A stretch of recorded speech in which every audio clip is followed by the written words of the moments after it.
आप देख रहे हैं न्यूज इंसाइडर के साथ प्रोग्राम स्पेशल रिपोर्ट, जिसमें दिन भर की अहम खबरें पहुंचाएंगे आप तक।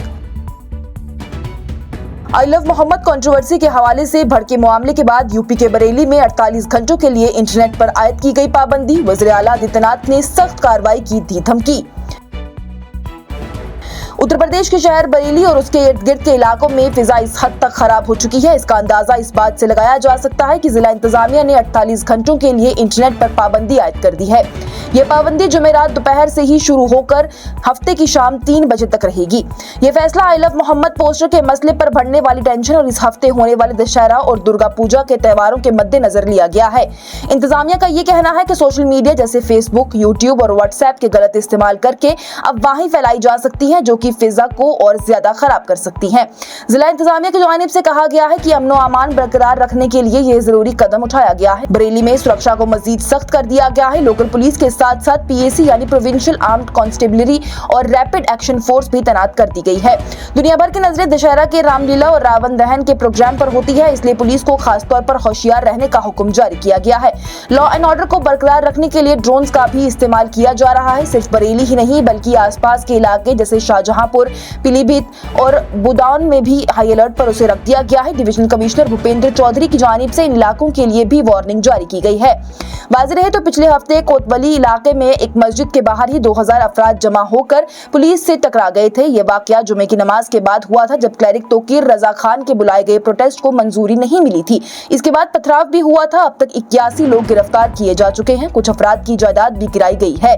पुलिस की जानिब से कहा गया है कि सीबीगंज इलाके में बुध के दिन 2 अफराद को इनकाउंटर के बाद गिरफ्तार किया गया था। दोनों गोलियां लगने से जख्मी हुए हैं और पुलिस कस्टडी में इलाज हो रहा है। तोकीर रजा खान, उनके कुछ करीबी साथियों और एक रिश्तेदार को भी हिरासत में ले लिया गया है। अब तक 10 एफआईआर दर्ज की जा चुकी हैं, जिनमें की 180 लोगों के नाम हैं और 2500 अफराद को बेनाम रखा गया है। वहीं वज़ीर आला आदित्यनाथ की जानिब से भी दंगे और फसाद करने वाले लोगों के खिलाफ सख्त कार्रवाई करने की धमकी दी गई है। लेह में हुई फायरिंग पर करगिल बार एसोसिएशन का 6 दिन का अदालती बाइकॉट, जुडिशियल इंक्वायरी और मुफ्त कानूनी मदद का किया ऐलान। साथ ही एक अदालत की जानिब से गिरफ्तार किए गए 26 अफराद को दी गई बेल, जबकि कई अभी भी जेलों में बंद। करगिल की बार एसोसिएशन की जानिब से 24 सितंबर के लेह वाक़े के खिलाफ 6 दिन के लिए तमाम अदालती काम रोकने का फैसला किया गया है। एसोसिएशन ने कहा है कि यह फैसला एहतजाज और जान बहक होने वाले 4 बेगुनाह अफराद के लिए एहतराम के तौर पर लिया गया है। बार एसोसिएशन ने अपने पैगाम में कहा है कि वो इन शहीदों को सलाम पेश करते हैं, जो कि लद्दाख के अवाम के हकूक के लिए अपनी जान दे बैठे। एसोसिएशन के सदर के दस्तक से जारी पैगाम में कहा गया है कि 1 अक्टूबर से 6 अक्टूबर 2025 तक करगिल के तमाम वकील किसी भी अदालती काम में हिस्सा नहीं लेंगे। इसके साथ ही साथ बार एसोसिएशन ने यह भी ऐलान किया है कि वो वाक़े के मुतासिर अफराद को मुफ्त कानूनी मदद फराहम करेंगे। वकीलों ने कहा है कि वो मातमज़दा खानदानों के लिए मुकदमात लड़ने के लिए भी तैयार हैं, ताकि उनका दुख सुख सही जगह उठाया जा सके और अदालत में उनकी सुनवाई भी हो। एसोसिएशन ने यूटी लद्दाख इंतजामिया से पुरजोर मुतालबा किया है कि इस अफसोसनाक वाक़े पर आज़ाद और गैर जानिबदार अदालती तहकीकात का हुक्म दिया जाए, ताकि असल जिम्मेदार अफराद का तयन हो और इंसाफ हो सके। वहीं दूसरी तरफ लेह के एक अदालत की जानिब से इस वाक़े के सिलसिले में गिरफ्तार 26 अफराद को इंटरिम बेल दे दी गई है। ये अफराद 24 सितंबर के दौरान होने वाले हंगामे और पुलिस फायरिंग में दाखिल होने के इल्जाम में गिरफ्तार किए गए थे। अदालत ने मुख्तलिफ फर्दी दस्तखतों को मद्देनजर रखते हुए 4 अक्टूबर को अगली सुनवाई मुकर्रर की है। अदालती ज़राए का यह भी कहना है कि अभी सिर्फ जमीनी बेल दी गई है, मुकम्मल ट्रायल बाकी है और आइंदा के लिए मजीद सुनवाइयां भी होंगी। साथ ही लेह में मोबाइल इंटरनेट सर्विसेज अब भी 9 दिन से बंद हैं, जिससे कि शहरियों और कारोबारी लोगों में बेचैनी और नाराजगी बढ़ती जा रही है। पुलिस ज़राए ने तस्दीक कर दी है कि कई लोग अभी भी फरार हैं और उनकी तलाश जारी है। तासुर दिया गया है कि कुछ लोग इस हंगामे के पिछले किरदार हैं, जिन्हें की पकड़ने के लिए सिक्योरिटी एजेंसीज निशाना बना रही हैं और मुख्तलिफ मकामात पर तरगीबी कार्रवाइयां भी की जा रही हैं। लेह में भड़की तशद्दुद और उसमें हलाक हुए 4 अफराद की मौत के बाद इंतजामिया ने मजिस्ट्रियल इंक्वायरी का हुक्म किया, जबकि लेह एपेक्स बॉडी की जानिब से इसे रद्द करके जुडिशियल इंक्वायरी का किया गया मुतालबा। लेह में 24 सितंबर को जो अफसोसनाक वाकया पेश आया, उस पर लद्दाख की यूनियन टेरिटरी इंतजामिया की जानिब से एक मजिस्ट्रियल इंक्वायरी का हुक्म जारी किया गया। इस वाकये में पुलिस की फायरिंग के चलते 4 अफराद की जान चली गई थी। लेह एपेक्स बॉडी की जानिब से यानी LAB की जानिब से इस जांच को मुकम्मल तौर पर रद्द कर दिया गया है और ये कहा गया है कि सिर्फ एक जुडिशियल इंक्वायरी ही असल में सच्चाई को सामने ला सकती है। LAB के को चेयरमैन शेरिंग दोरजे की जानिब से मीडिया से गुफ्तगू करते हुए वाजे किया गया है कि SDM नुब्रा की सरबराही में होने वाली मजिस्ट्रियल इंक्वायरी उन्हें कबूल नहीं है।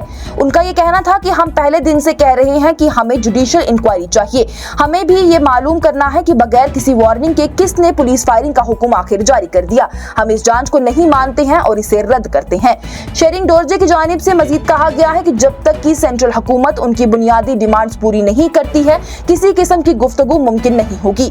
उनका ये कहना था कि जब तक कि जुडिशियल इंक्वायरी का हुक्म नहीं दिया जाता और तमाम अफराद जो भी गिरफ्तार हैं, जिनमें की मशहूर माहौलियाती दोस्त सोनम वांगचुक भी शामिल हैं, उन्हें रिहा नहीं किया जाता, हम हुकूमत से कोई बातचीत नहीं करेंगे। हुकूमत को अवाम के सामने जवाब देना होगा।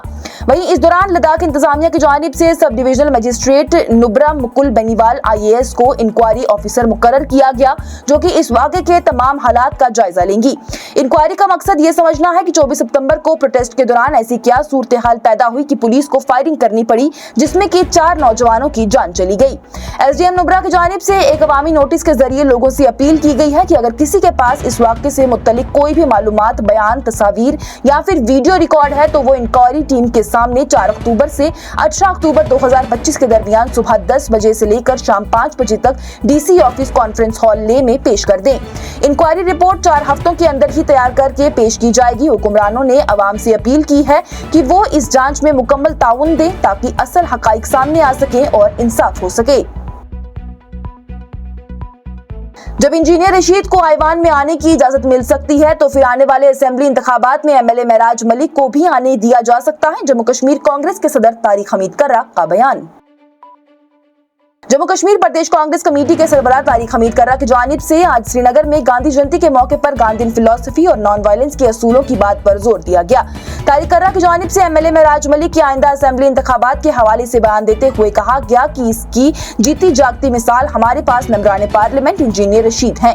उन्होंने कहा कि ये इख्तियार हुकूमत का नहीं बल्कि असेंबली के स्पीकर या फिर पार्लियामेंट की चेयर का होता है। जैसे कि मेंबरान पार्लियामेंट इंजीनियर रशीद को कोर्ट ने और पार्लियामेंट ने हाउस की प्रोसीडिंग में शामिल होने की इजाजत दी थी, उसी तरह से ये MLA महराज मलिक पर भी लागू होना चाहिए और हो सकता है उन्हें भी असेंबली सेशन में शामिल होने की इजाजत दे दी जाए। तारिक कर्रा की जानिब से इसके अलावा लेह के हालात के हवाले से भी बयान देते हुए कहा गया है कि वहां पर मैजिस्ट्रियल इंक्वायरी नहीं बल्कि एक शफाफ जुडिशियल इंक्वायरी होनी चाहिए ताकि सच लोगों के सामने आ सके। कश्मीर में गांधी जयंती के मौके पर कश्मीरी पंडित डॉक्टर संदीप मावा की जानिब से एक सियासी जमात को लॉन्च किया गया, जहां पर हिंदू मुस्लिम सिख इत्तेहाद का नारा भी लगाया गया।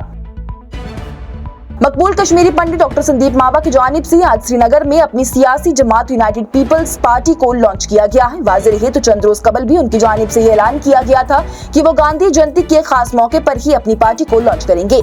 इस मौके पर संदीप मावा, जो कि खुद दहशतगर्दी का शिकार रहे हैं, उनकी जानिब से लोगों की आवाज बनने का वादा किया गया। उन्होंने बयान में कहा है, ये भी बताया है कि आखिर किस तरह से जमहूरियत में उन्हें अपनी पार्टी के लॉन्चिंग इवेंट के लिए जगह तक नहीं दी गई और साथ ही जम्मू कश्मीर की तमाम सियासी जमातों के हवाले से उनकी माजी के राज खोलते हुए उन्होंने MLA महराज मलिक और सोनम वांगचुक की PSA और NS जैसे सख्त कानून में गिरफ्तारी की भी मजम्मत की।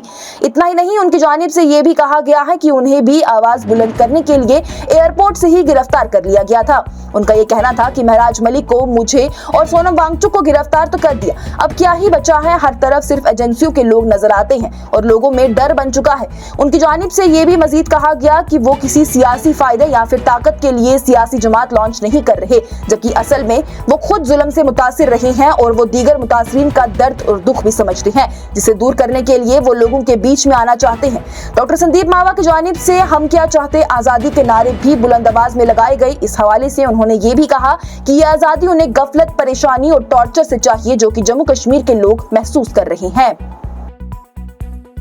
किस बात को लेकर RSS की तारीफ कर रहे हैं वजीर आजम मोदी। RSS की 100वीं सालगिरह पर वजीर आजम मोदी की तारीफ पर कांग्रेस का सामने आया सख्त रद्द-ए-अमल। बोरे इसके हाथों में है महात्मा गांधी का खून।